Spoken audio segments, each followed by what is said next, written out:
Hi guys, welcome to Focus Android. On this video, I will discuss how to create frame wallpaper on Samsung Galaxy phone. Here I already have my wallpaper and I will put in the frame. First of all, we open the settings and scroll down, tap wallpaper and style. And at the top, this is a two option to edit the lock screen wallpaper and home screen wallpaper. In here, I will edit the home screen wallpaper.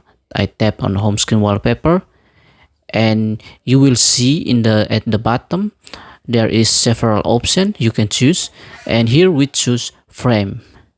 Now there is several frame that you can choose.